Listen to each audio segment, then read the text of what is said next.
Hello. In this video I'm going to be talking about Sentinel loops, and I'm going to show you how to solve a pretty common problem. It would be good if you already knew about while or until loops, but if you don't, this is introductory, so you probably could pick it up.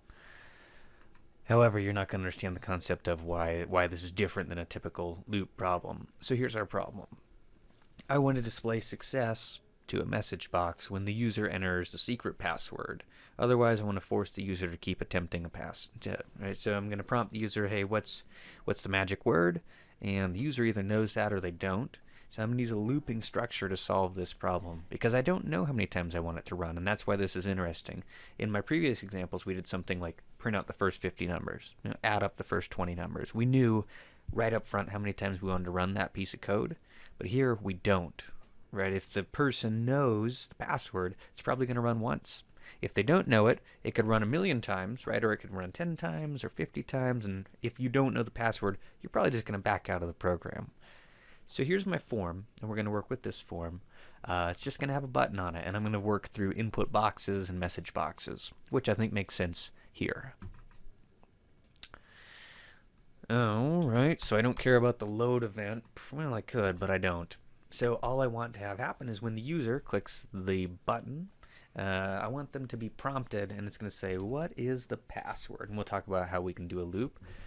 Now, presumably, I want to save that password, so I'm going to create a variable, dim pass, as string is a type that makes sense here, because they're going to be putting in a word, and that word is going to be entered via a input box. And the message in that input box is going to be, what is the password? Right?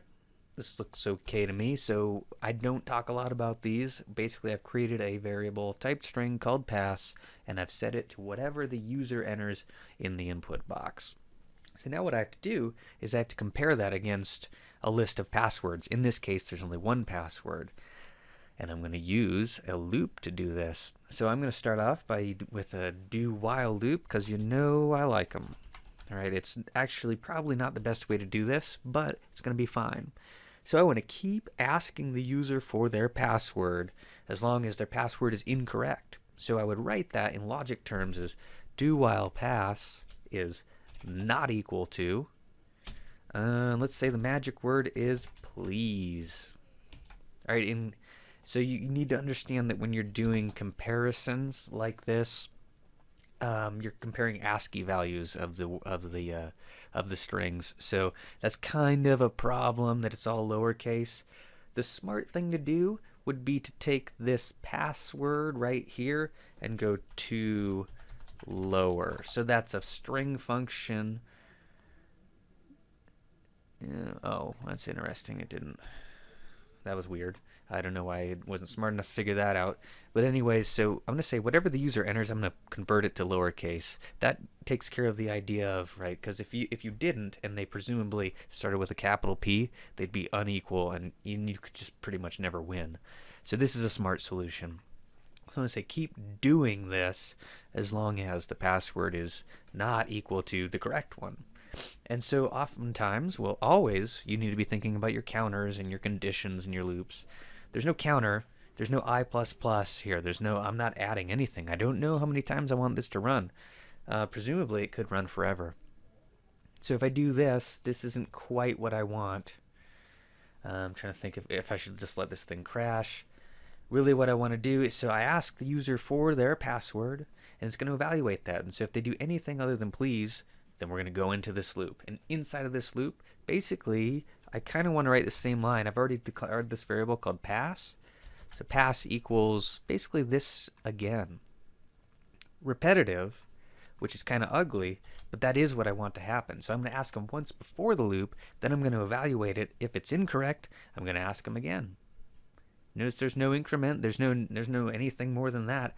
This should do what I want them to do. And so the only problem here is I said in the problem that I wanted it to display success when they actually got it right. So let's make this thing say success when they got it right. Presumably this is where you're getting it wrong. The only way you're going to get into this loop is by getting a wrong answer, and you're going to get stuck here. You're never going to get out of this, right? You're never going to be able to pass line 8 in this program until you enter the right password. So how about on line 9, I will do my message box dot show success. All right, so it looks like, I mean, there's no ifs, right? You would probably think of this as a problem that would have an if and an else, but it's not. The only way to get to line 9 is to make it past line 8, and to make it past line 8, you've got to enter please. So let's run this thing, see how it behaves. And I like to have the code sitting right there. So I go log in. So what's the password? I gibberish it up. What's the password? Gibberish it up, right? I could do this a million times if I wanted, or I could type please, and I get success, and I'm kind of done. Well, I'm free to click the button again. What's the password? And let me show you what I mean by the weird casing. Let's say I'm just a weirdo and I type like that. If I didn't do this whole to lower piece right here, it would be wrong. But instead, it all gets converted to lowercase, and I win. So this is a good solution for this, but if you did want your program to be case sensitive, then you certainly wouldn't want to do that. So now, like I said, let's do this using an until loop. So I'm going to transition this from a while to an until. Let me just cut this out. And I'm going to loop until. And so what do I want now? Let's think logically about this. So I want to keep doing this loop until pass equals please. Right, and I still need to do the whole to lower thing if that's how I want to handle this. So how is this different? It's not a lot different, but here is the reason why I think this is probably a better solution for this problem if you wanted to nitpick at it. So in this situation, we're going to ask the user for their password, right? Let's say they did enter please. Notice that we don't even have a condition right here. So in this instance, we're going to ask them, and the loop's going to be executed at least one time, right? So kind of an interesting thing is I could get rid of this assignment here. There's no need, because we're not even evaluating it. The loop's going to happen at least once. So why ask them for their password 2 times? So I've created this variable here, and I assign it once we get inside of the loop.